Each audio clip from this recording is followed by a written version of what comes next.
Yes ma'am. प्रार्थना के लिए तैयार होते हैं।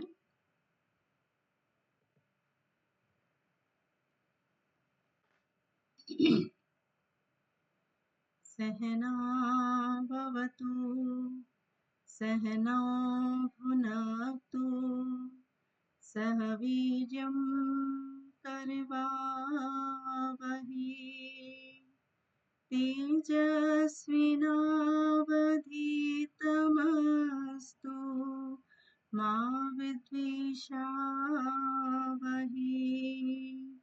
ओम शांति शांति शांति। अपनी हथेलियों को रब करेंगे। हथेलियों की ऊष्मा को अपनी आंखों अपने चेहरे पर लगाते हुए कोमलता से आंखें खोलेंगे।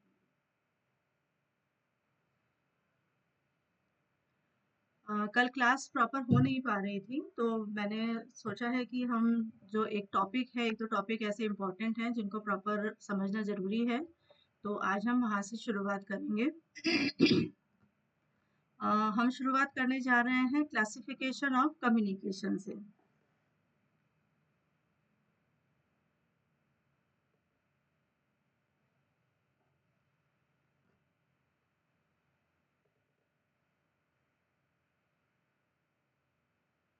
स्लाइड विजिबल है मिश्री जी? नहीं मैम, नहीं मैम, आपकी आप पिक्चर दिख रही है बस।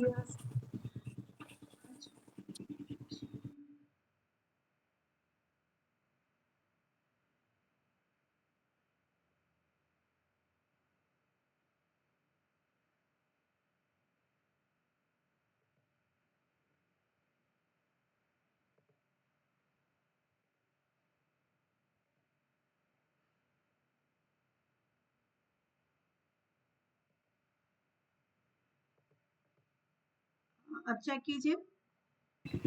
यस मैम, यस अब दिख मैम, रही है। ठीक है।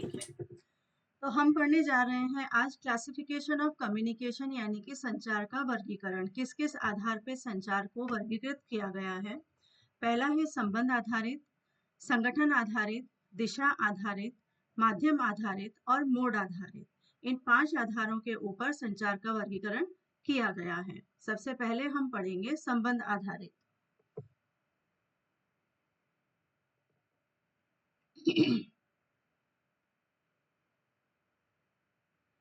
संबंध आधारित संप्रेषण में के अंतर्गत इसको 5 प्रकारों में बांटा गया है। पहला है अंतः व्यक्तिगत, यानी कि इंट्रापर्सनल, पारलौकिक, ट्रांसपर्सनल, पारस्परिक, इंटरपर्सनल, ग्रुप यानी कि समूह, और जनसंचार यानी कि मास कम्युनिकेशन। पहला है अंतः व्यक्तिगत संप्रेषण। अंतः व्यक्तिगत संप्रेषण के अंतर्गत प्रेषक भी हम ही होते हैं, और जो उसको मैसेज को रिसीव करने वाले होते हैं वो भी हम ही होते हैं। तो जैसे जब हम अपने आप से बातें करते हैं, कभी हम अपने भविष्य के बारे में कुछ योजना बना रहे होते हैं सॉरी, कभी हम अपने पास्ट के बारे में कुछ सोच रहे होते हैं, या कभी हम प्रेजेंट में कुछ कार्य करने की सोच रहे होते हैं, तो इस प्रकार का जो भी कम्युनिकेशन होता है जो सिर्फ हमारे से संबंधित होता है, वह अंतर व्यक्तिगत संप्रेषण कहलाता है। दूसरा है पारलौकिक संप्रेषण। पारलौकिक संप्रेषण उसे कहते हैं जब हम परमपिता परमेश्वर के साथ कनेक्ट करने की कोशिश करते हैं, ध्यान में बैठते हैं, मेडिटेशन करते हैं, तो इस प्रकार का कम्युनिकेशन पारलौकिक या ट्रांसपर्सनल कम्युनिकेशन कहलाता है। इसमें शब्दों की जगह पर हमारी भावनाएं, हमारी अनुभूतियों का महत्वपूर्ण स्थान होता है। अगला है पारस्परिक, यानी कि अंतर व्यक्तिगत कम्युनिकेशन। इसके अंतर्गत दो व्यक्ति आपस में बात करते हैं। जब दो व्यक्ति बात करते हैं तो उसको पारस्परिक संप्रेषण कहते हैं। इसके बाद है समूह, यानी कि ग्रुप कम्युनिकेशन। समूह के अंतर्गत 2 से अधिक व्यक्ति बात करते हैं। यह अंतर व्यक्तिगत का विस्तृत रूप है, जहाँ पे कम से कम 8-10 लोग आपस में बैठ करके बात करते हैं, कुछ कोई मीटिंग हो रही होती है, उसे समूह संप्रेषण या ग्रुप कम्युनिकेशन कहते हैं। अगला है जनसंचार कम्युनिकेशन, यानी कि इसको मध्यस्थ भी कहते हैं, क्योंकि एक यह विशाल जन समुदाय को संबोधित करने के लिए इसका उपयोग किया जाता है। मध्यस्थ इसको इसलिए कहते हैं क्योंकि बिना किसी तकनीक के इस्तेमाल के इसको ऑर्गेनाइज कर पाना संभव नहीं है। मान लीजिए किसी बड़ी विशाल जन समुदाय को संबोधित करना है, तो उसके लिए माइक चाहिए होगा, उसके लिए अगर ऑनलाइन करना है तो इंटरनेट चाहिए। तो बिना किसी तकनीकी सहायता के ये जनसंचार संप्रेषण संभव नहीं होता, इसलिए इसको मध्यस्थ संप्रेषण भी कहते हैं। दूसरा है हमारा संगठन आधारित।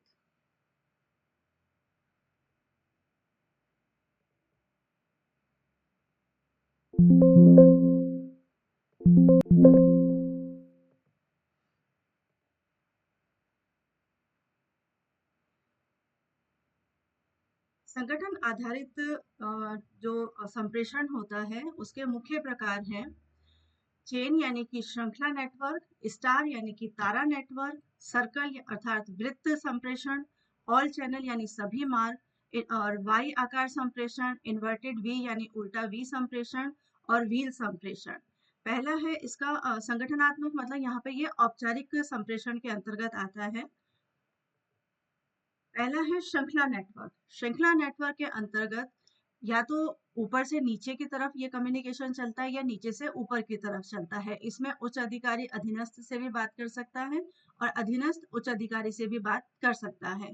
उदाहरण के लिए प्रिंसिपल ने शिक्षक को कोई सूचना दी, शिक्षक ने कक्षा के मॉनिटर को बताया, मॉनिटर ने कक्षा के बाकी छात्रों को बताया। तो इस प्रकार की जो सूचना चलती है इसको श्रृंखला नेटवर्क कहते हैं।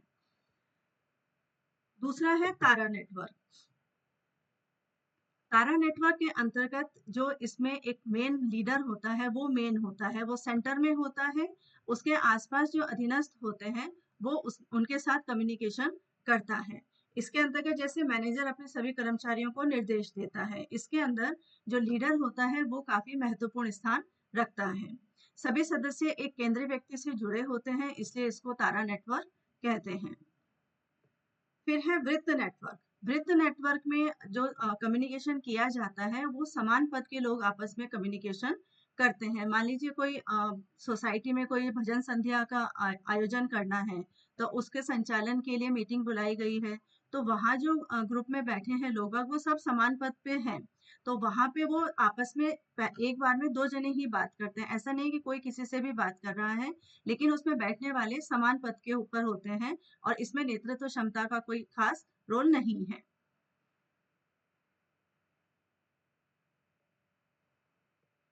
इसके बाद है ऑल चैनल नेटवर्क यानी कि सभी मार्ग संप्रेषण। इसके अंतर्गत जो सभी लोग होते हैं वो आपस में कोई भी एक दूसरे के साथ बात कर सकते हैं। जैसे कि कोई मान लीजिए कोरियर कंपनी है, उसमें जो एम्प्लॉयज है जिन्हें आज मतलब अपने अपने एरिया में जाके कोरियर डिस्ट्रीब्यूट करने हैं, तो वो आपस में बैठ के डिस्कस कर रहे हैं कि कौन किस एरिया में जाकर के कोरियर को डिस्ट्रीब्यूट करने वाला है। तो यहाँ पे कोई किसी से भी बात कर सकता है, ए बी से भी कर सकता है, बी सी से कर सकता है, डी ई से कर सकता है। तो यहाँ पे कोई ऐसा नियम नहीं है कि कोई दो ही आपस में बात करेंगे या कोई लीडर इसमें होगा। यहाँ पे कोई लीडर नहीं होता है। फिर है वाई आकार नेटवर्क। इसके अंतर्गत जैसे कि ऊपर में विभागाध्यक्ष होते हैं, उसके नीचे मान लीजिए शिक्षक हैं, शिक्षक ने फिर छात्र से बात करी।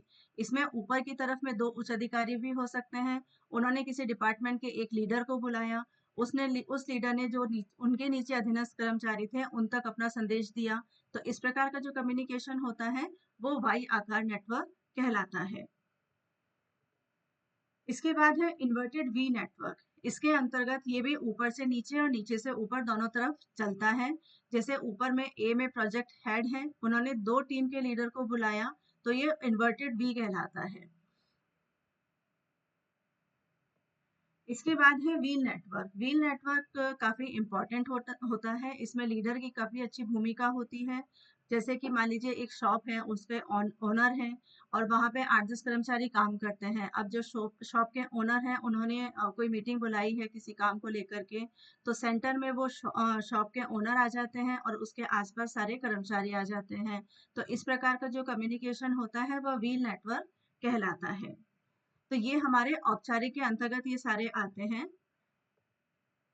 संगठन के अंतर्गत दो हैं, औपचारिक और अनौपचारिक, और ये जितने अभी हमने पढ़े हैं श्रृंखला, तारा, वृत्त, ऑल चैनल, वाई आकार, इन्वर्टेड वी और व्हील, ये सब औपचारिक कम्युनिकेशन के अंतर्गत आते हैं। अब हम देखते हैं अनौपचारिक कम्युनिकेशन।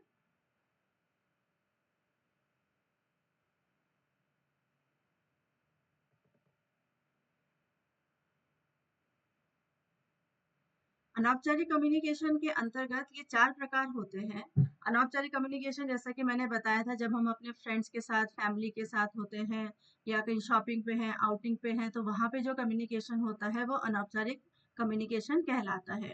इसके अंतर्गत 4 प्रकार हैं। एकल श्रृंखला, गॉसिप या ग्रेपवाइन, इसको अंगूर लता भी कहते हैं, प्रोबेबिलिटी यानी कि संभाव्यता, और झुंडे यानी कि गुच्छ यानी कि क्लस्टर नेटवर्क।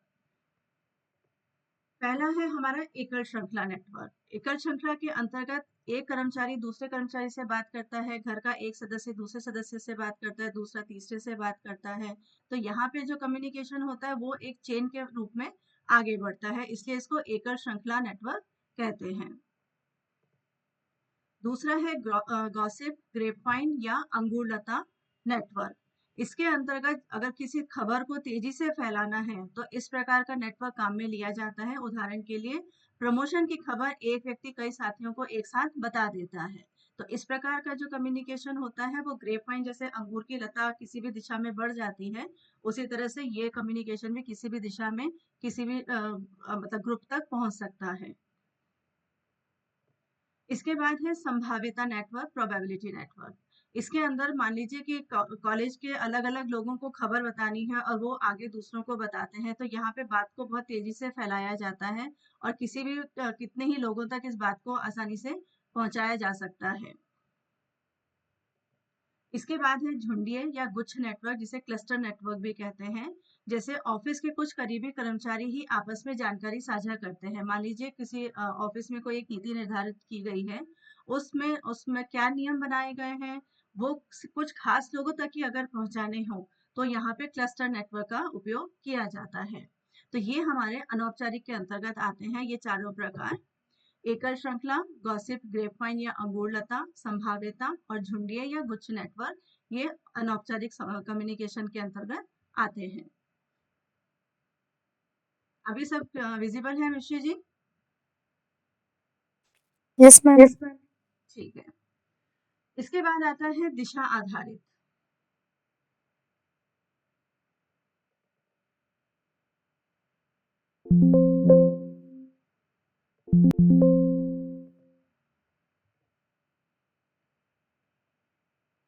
दिशा आधारित यानी कि डायरेक्शन बेस्ड कम्युनिकेशन। डायरेक्शन जैसे ऊपर से नीचे की तरफ, नीचे से ऊपर की तरफ, लंबवत, क्षैतिज या डायगोनल यानी कि तिर्यक, किसी भी दिशा में जो कम्युनिकेशन जाता है उसे दिशा आधारित कम्युनिकेशन कहते हैं। पहला है इसमें ऊर्ध्वाधर यानी कि लंबवत। इसमें यह ऊपर से नीचे और नीचे से ऊपर दोनों दिशा में जा सकता है। जैसे मैनेजर अपने कर्मचारियों को निर्देश देता है, अब कर्मचारी डायरेक्ट मैनेजर से भी बात कर सकते हैं और मैनेजर डायरेक्ट कर्मचारी से भी बात कर सकता है। तो इस प्रकार का जो कम्युनिकेशन एक डायरेक्शन में चलता है इसे ऊर्ध्वाधर संचार कहते हैं। दूसरा दिशा आधारित संचार है क्षैतिज संचार। ये हमारा चलता है हॉरिजॉन्टल। जैसे इसमें दो शिक्षक, जैसे समान पद के लोग इसमें आपस में बात करते हैं। मान लीजिए किसी कंपनी के दो मतलब कोई एक बड़ी ऑर्गेनाइजेशन है, उसमें दो डिपार्टमेंट हैं जो मेन है, उसके दोनों डिपार्टमेंट के हेड आपस में बात कर रहे हैं तो वह हॉरिजॉन्टल कम्युनिकेशन कहलाता है। मान लीजिए एक स्कूल में जैसे 8 टीचर हैं, दो टीचर आपस में बात कर रहे हैं तो वो हॉरिजॉन्टल कहलाएगा। अगर जैसे जो प्रिंसिपल हैं अगर उन्होंने पियोन से बात की तो वो हमारा लंबवत कम्युनिकेशन में चला जाता है।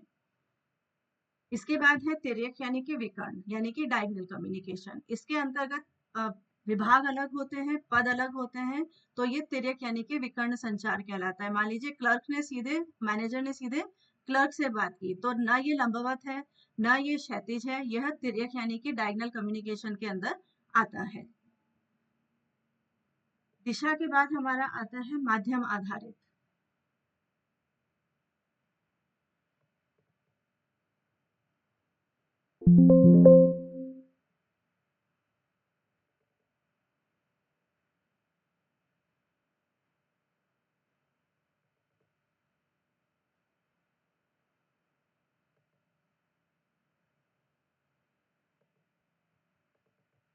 माध्यम यानी कि चैनल, यानी कि हमने किस माध्यम से अपने संदेश को आगे पहुंचाना है, उसे माध्यम आधारित कम्युनिकेशन कहते हैं।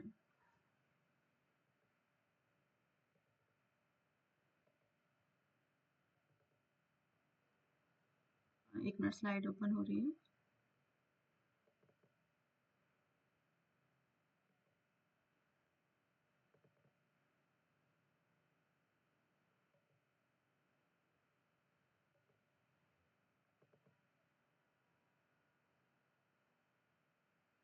माध्यम आधारित अभी स्लाइड ओपन नहीं हो रही है, मैं आपको वैसे ही बता देती हूँ कि माध्यम के आधार पे जो संचार है उसको दो भागों में बांटा जाता है, शाब्दिक और अशाब्दिक। शाब्दिक के अंतर्गत लिखित और वाचिक आते हैं, और अशाब्दिक के अंतर्गत जहाँ पे हम अपने शब्दों का प्रयोग नहीं करते, वह अशाब्दिक कम्युनिकेशन के अंतर्गत आता है। तो हम सभी इस चीज लिखित और वाचिक से तो हम सभी वाकिफ हैं कि किस प्रकार से किया जाता है। कभी हम लिख करके, कभी हम बोल करके अपने विचारों को व्यक्त करते हैं, और कभी अशाब्दिक के अंतर्गत हम बिना बिना किसी भाषा के सिर्फ भावों का इस्तेमाल करते हुए अपनी बात को आगे पहुंचाते हैं। इसमें अशाब्दिक को मैं आगे आपको डिटेल से बताऊंगी, क्योंकि कुछ इसमें इंपॉर्टेंट वर्ड्स हैं जो हमको याद करना जरूरी है, तो इसके मैं अलग से स्लाइड में आपको शेयर करूंगी। इसके बाद है मोड आधारित।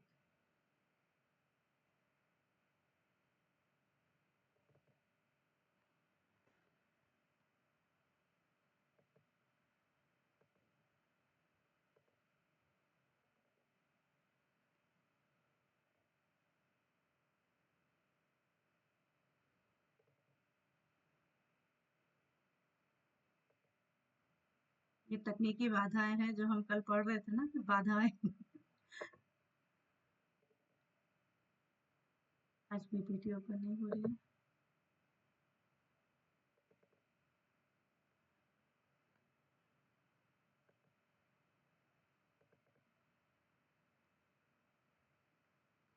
मोड आधारित जो कम्युनिकेशन है उसके भी दो प्रकार हैं, मैं आपको वैसे बता देती हूँ, फिर स्लाइड में शेयर कर लूंगी। तुल्यकालिक और अतुल्यकालिक। तुल्यकालिक के अंतर्गत हम जो, जैसे लाइव हमारी क्लासेस चल रही हैं या वीडियो कॉल चल रहा है, जब इस प्रकार से लाइव कम्युनिकेशन होता है तो वह तुल्यकालिक कहलाता है, और जब हम क्लास को रिकॉर्ड करके शेयर करते हैं तो वह अतुल्यकालिक कम्युनिकेशन कहलाता है। तो मोड के जो हमने लिखित और वाचिक पढ़ा था, माध्यम जो हमने पढ़े हैं, उसके भी दो प्रकार आ जाते हैं कि अतुल्यकालिक और तुल्यकालिक। तुल्यकालिक में लाइव क्लासेस हैं, वीडियो कॉल आ जाते हैं जहाँ पे हम फेस टू फेस बात कर रहे हैं, और अतुल्यकालिक में वो रिकॉर्डेड क्लासेस या रिकॉर्डिंग सेशंस होते हैं जो हम बाद में देखते हैं। जैसे ईमेल हो गया कि हमने ईमेल किसी को भेजा है, उसने बाद में पढ़ करके उसका आंसर किया है, तो वह अतुल्यकालिक के अंतर्गत आ जाता है।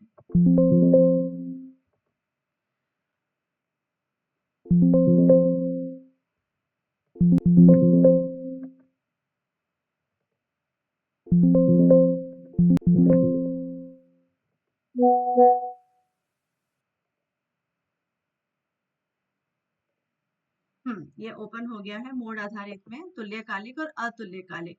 यानी कि फोन कॉल, वीडियो कॉल या कक्षा में आमने सामने बातचीत करना तुल्यकालिक कम्युनिकेशन के अंतर्गत आता है, और अतुल्यकालिक में जैसे ईमेल, व्हाट्सएप या लेटर भेजना या रिकॉर्डेड क्लास को देखना, ये अतुल्यकालिक में आता है।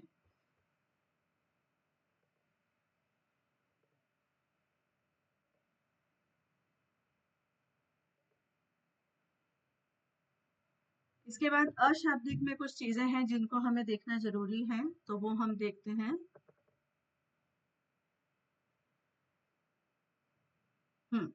अशाब्दिक संप्रेषण के अंतर्गत कुछ इंपॉर्टेंट वर्ड्स हैं, जैसे है काइनेसिक्स, स्पर्श संप्रेषण और पैरालिंग्विस्टिक। ये वर्ड हमको याद करने होंगे।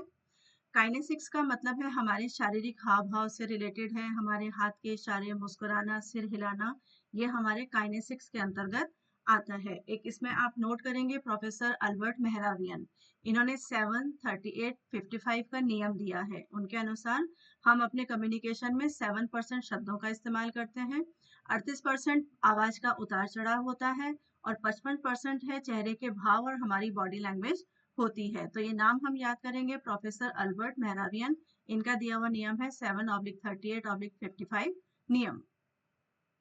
तो काइनेसिक्स हमारे शारीरिक हाव भाव से जुड़ा है। ये कीवर्ड से आपको याद करने हैं, पूरा वर्ड टू वर्ड याद करने की जरूरत नहीं होगी, बस आपको उस वर्ड का मीनिंग पता होना चाहिए। दूसरा है स्पर्श संप्रेषण, यानी कि मेटा कम्युनिकेशन। इसके अंतर्गत जैसे टच आ जाता है, कि जैसे माता का बच्चे को प्यार से गले लगाना, हमारा हैंडशेक करके किसी को अभिवादन करना, किसी को सांत्वना देने के लिए कंधे पे हाथ रखना, गले लगाना, इस प्रकार का जो टच से रिलेटेड जो संप्रेषण होता है उसे स्पर्श संप्रेषण कहते हैं। यह भी अशाब्दिक के अंतर्गत आता है। फिर है पैरालिंग्विस्टिक। पैरालिंग्विस्टिक हमारे आवाज से जुड़ा हुआ है, जिसमें हमारा हम धीरे बोल रहे हैं, तेज बोल रहे हैं, प्यार से बोला, गुस्से से बोला, हमारी पिच कैसी है, हमने बहुत तेज आवाज में बोला है या हम बहुत धीरे बोल रहे हैं या नॉर्मल बोल रहे हैं, हमारा मतलब बात के अंदर क्या मतलब गुस्सा है, प्यार है या कोई मतलब निराशा है। इस प्रकार के जो भाव हमारी आवाज के अंतर्गत आते हैं वो पैरालिंग्विस्टिक कहलाते हैं। तो ये तीनों वर्ड हम याद करेंगे, काइनेसिक्स, स्पर्श संप्रेषण और पैरालिंग्विस्टिक। ये तीनों अनौपचारिक ये सॉरी अशाब्दिक संप्रेषण से जुड़े हुए हैं। इसके बाद अशाब्दिक के अंतर्गत ही हमारे कुछ और शब्द आते हैं, इन्हें भी हमें याद करना है। पहला है ऑक्यूलिसिक्स। ऑक्यूलिसिक्स मतलब जब हम अपने कम्युनिकेशन में आंखों का उपयोग करते हैं तो उसको ऑक्यूलिसिक्स कहते हैं। जैसे आंख मतलब किसी को हमने देखा तो हम मुस्कुरा दिए, या किसी ने हमसे कुछ पूछा तो हमने आंख से इशारा कर दिया। तो जब हम अपने कम्युनिकेशन में आंखों का उपयोग करते हैं तो उसको ऑक्यूलिक्स कहते हैं। तो ये वर्ड और इसका मीनिंग ये हमको याद होगा तो हम एग्जाम्पल आसानी से समझ सकते हैं। दूसरा है ऑल्फैक्टिक्स। ऑल्फैक्टिक्स मतलब जब हम अपनी नाक का उपयोग करते हैं किसी गंध को या किसी अच्छी खुशबू को या कोई बदबू को देख करके जो हमारा रिएक्शन होता है उसको ऑल्फैक्टिक्स कहते हैं। फिर है ऑब्जेक्टिक्स, यानी किसी वस्तु की तरफ इशारा करना, जैसे शिक्षक का बोर्ड की ओर इशारा करना, रास्ता बताने के लिए किसी का उंगली दिखा करके दिशा की ओर बताना। इस प्रकार का जो किसी भी वस्तु की तरफ या किसी भी चीज की तरफ जो इशारा किया जाता है वो ऑब्जेक्टिक्स कहलाता है। फिर है प्रॉक्सिमिक्स। प्रॉक्सिमिक्स मतलब होता है स्थान का उपयोग, जैसे कि जब हम दो जने बैठ के बात कर रहे हैं, अब औपचारिक में हमारे बीच में डिस्टेंस ज्यादा होता है, अनौपचारिक में हम बहुत पास में बैठ के बातें करते हैं। तो जब दूरी का कहीं पे उपयोग आ जाता है हमारी कम्युनिकेशन में तो वो प्रॉक्सिमिक्स कहलाता है। फिर है क्रोनेमिक्स। क्रोनेमिक्स अभी जो जनवरी 26 में जो इसका यूजीसी नेट का पेपर हुआ है उसमें इसके बारे में इसका क्वेश्चन आया था। तो क्रोनेमिक्स का मतलब होता है जब हम कम्युनिकेशन में समय का उपयोग कर रहे होते हैं, जैसे समय पर मीटिंग में पहुंचना, देर से आने पर असमान महसूस करना। तो जब हम उसमें समय का से रिलेटेड कोई भी चीज आ जाती है तो उसको क्रोनेमिक्स कहते हैं। फिर है हैप्टिक्स, यानी कि स्पर्श करना, जैसे हाथ मिला करके अभिवादन करना, इसको हैप्टिक्स कहते हैं। गैस्ट्रिक्स है हमारा स्वाद का उपयोग, जैसे जब कोई हम चीज को टेस्ट करते हैं, कोई हमने खाने में कुछ बनाया है उसको टेस्ट किया है, अच्छा बना, खराब बना, नमक कम है, ज्यादा है, कोई चीज कम हो गई है, तो इस प्रकार से जो भी चीज हम फील करते हैं उसको गैस्ट्रिक्स कहते हैं। तो इन शब्दों के अर्थ आपको याद होने चाहिए। तो ये आपके पीवाईक्यू में भी आ चुका है, तो इसलिए इनको याद करना जरूरी है। इसके बाद हमने कल जो क्लास में हम देख रहे थे वो था 7C ऑफ कम्युनिकेशन। एक बार उसको हम और देख लेते हैं।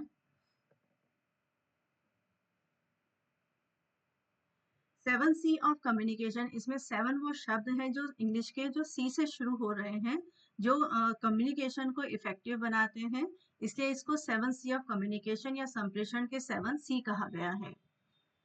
पहला है क्लैरिटी, यानी कि स्पष्टता। कोई भी संदेश जब तक स्पष्ट नहीं होगा तब तक उसको समझना संभव नहीं हो सकता। तो इसलिए संदेश अगर किसी को देना है तो उसमें स्पष्टता का होना अनिवार्य है। जैसे कि आज शाम 5 बजे तक रिपोर्ट जमा करें। अगर इसमें से हम 5 बजे हटा दें तो जिसको ये संदेश मिला है उसको समझ में नहीं आएगा कि रिपोर्ट शाम कब तक जमा करनी है। यदि हम शाम हटा दें तो ये नहीं समझ में आएगा कि आज के शाम है, कल का शाम 5 बजे है, क्या है, समझ में नहीं आएगा। तो इसलिए संदेश को क्लियर होना जरूरी है। दूसरा सी है कंसाइज, यानी कि संक्षिप्त। संदेश जितना कम शब्दों में और विषय से संबंधित होता है उतना ही उसको समझना आसान होता है। तो इसलिए संदेश संक्षिप्त होना चाहिए। जैसे मीटिंग सुबह 10 बजे है तो इस संदेश को पढ़ करके किसी को भी कोई डाउट नहीं होगा मीटिंग के बारे में कि कब शुरू होने जा रही है। इसके बाद तीसरा सी है कॉन्क्रीट, यानी कि यथार्थपूर्ण। कोई भी संदेश जो है वो तथ्यों पे या ठोस पे आधार उसका होना चाहिए। जैसे कि किसी से हमें कुछ मंगाना है तो हमें उसको ये बताना है कि हमें क्या चाहिए, तो उसको क्वांटिटी बतानी है, उसको उस वस्तु का नाम बताना है, तभी वो उसको लेकर के आ सकेगा। अगर हम कुछ भी उठा के कह देंगे कि आप मार्केट जा रहे हो कुछ हमारे लिए लेते आना, तो कोई कुछ भी उस बात को समझ नहीं सकता। तो हमारा संदेश कॉन्क्रीट यानी कि यथार्थ होना चाहिए। इसके बाद है करेक्ट। संदेश सही होगा तभी वो सामने वाला समझ पाएगा। इसके लिए हमारी भाषा सही होनी चाहिए, हमारी वर्तनी सही होनी चाहिए, शब्दों का चयन सही होना चाहिए, तभी हमारा संदेश सार्थक बनेगा। अगला है कोहेरेंट यानी सुसंगत, यानी कि जो भी संदेश हम दे रहे हैं, जिस विषय में दे रहे हैं, वो उससे संबंधित होना चाहिए। खान पान से संबंधित है तो भी सही संदेश होना चाहिए, हमें मार्केट जाके कुछ लाना है तो भी संदेश सही होना चाहिए। तो जब तक संदेश विषय से संबंधित नहीं होगा वह सार्थक नहीं होगा। तो संदेश का सुसंगत यानी विषय से संबंधित होना आवश्यक है।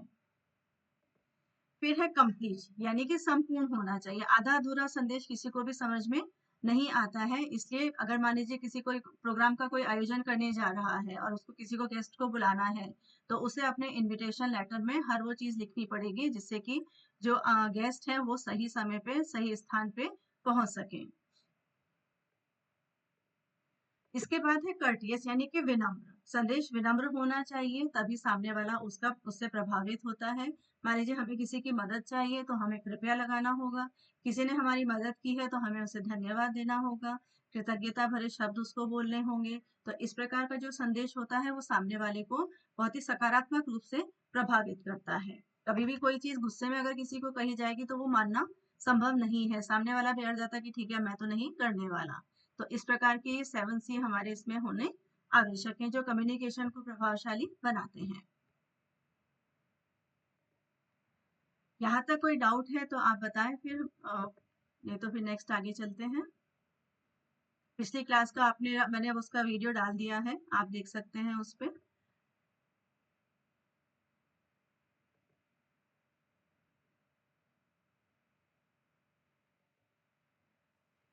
मैम पिछली क्लास का वीडियो कब डाला, आया नहीं हमारे पास तो।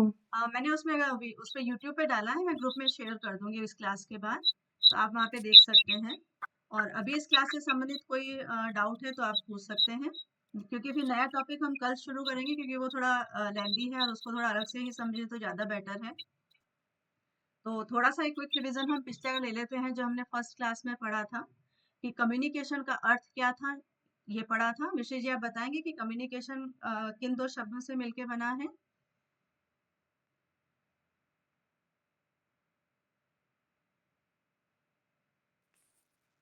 कॉमन हम्म एंड पहला था कॉमन और दूसरा था कम्युनिकेयर, और हिंदी में ये सम और प्रेषण से मिलके बना है। इसके बाद हमने इसका पढ़ा था कि एक प्रक्रिया है, उस प्रक्रिया के अंतर्गत जो स्टेप्स थे या जो जो इंक्लूडेड थे, आप उसके बारे में बताएं प्लीज। जो भी जितने भी पॉइंट याद हो, जरूरी नहीं है कि वर्ड टू वर्ड आप बताएं, जितने भी अगर आपको याद हो तो आप बता सकती हैं। मैम वो क्या है कि त्योहार पे देखा नहीं, एक्सरसाइज में जैसे देखा था तो याद नहीं है। अच्छा ठीक है, मैं उसको एक बार हम लोग उसका रिवीजन ले लेते हैं, ताकि क्योंकि पहली क्लास की भी रिकॉर्डिंग प्रॉपर नहीं थी। तो इसके अंतर्गत जो प्रक्रिया थी उसमें हमने पढ़ा था, सबसे पहला होता है संदेश भेजने वाला यानी कि प्रेषक। ठीक है, फिर उसके बाद वो एक संदेश का निर्माण करता है। अपना उसने सोचा कि मुझे आज क्लास में क्या शेयर करना है, तो उन्होंने अपना एक मैसेज बना लिया, तो वो हो गया संदेश। फिर है कूट लेखन। अब यानी उस संदेश को, मान लीजिए जैसे मैंने आज क्लास में मुझे आज क्लास में कम्युनिकेशन पढ़ाना है, मैंने को आप लोगों तक मुझे ये सूचना पहुंचानी है, तो मेरे को था कि मैं ग्रुप में मैसेज डाल दूं कि आज हम कम्युनिकेशन यूनिट स्टार्ट करने वाले हैं। तो मैंने उस संदेश का कूट लेखन कर लिया, यानी उसको एनकोड कर लिया कि मुझे किस प्रकार से आप लोगों तक ये सूचना पहुंचानी है। फिर है माध्यम। अब मैंने संदेश बना लिया, लेकिन अब मैं किस माध्यम से आप तक पहुंचाऊंगी, तो मैंने अपने फोन को माध्यम बनाया, व्हाट्सएप खोला, उसके ऊपर मैंने वॉइस मैसेज डाला, तो वो मेरा माध्यम हो गया। फिर उसके बाद है प्राप्तकर्ता। अब उस ग्रुप में जब वो मैसेज पहुंच गया तो आप लोगों ने उसको ग्रुप में उसको ओपन किया, मैसेज को उसको पढ़ा, और आपको ये पता चल गया कि आज हम कम्युनिकेशन यूनिट स्टार्ट करने वाले हैं, तो आप प्राप्तकर्ता हो गए। जब आपने उस मैसेज को पढ़ लिया, समझ लिया, तो वो कूटवाचन हो गया कि आपको भी पता चल गया कि आज हम यूनिट 4 स्टार्ट करने वाले हैं, तो वो कूटवाचन हो गया। फिर लास्ट में आता है प्रतिपुष्टि। जब आपने उस मैसेज को पढ़ लिया तो किसी ने उस पर ओके लिखा, किसी ने उस पर थम्स अप किया, तो जो आप लोगों ने उस पर रिस्पॉन्स दिया है, तो ये प्रतिपुष्टि यानी कि फीडबैक कहलाता है। तो ये चारों सारे स्टेप्स मिलकर के कम्युनिकेशन को एक प्रक्रिया बनाते हैं। इसमें जो कूट लेखन है वो प्रेषक से यानी कि जो संदेश भेज रहा है उससे संबंधित है, और जो कूटवाचन है वो जो संदेश प्राप्त कर रहा है उससे संबंधित है। ठीक है, इसमें कोई डाउट है? नहीं मैम। नहीं मैम। ठीक है, ठीक है। तो फिर बाकी की कक्षा में हम आगे कल नया टॉपिक स्टार्ट करेंगे, तो प्रार्थना करने के लिए तैयार होते हैं। सर्वे भवन्तु सुखिनः, सर्वे सन्तु निरामयाः, सर्वे भद्राणि पश्यन्तु, मा कश्चित् दुःखभाग् भवेत्।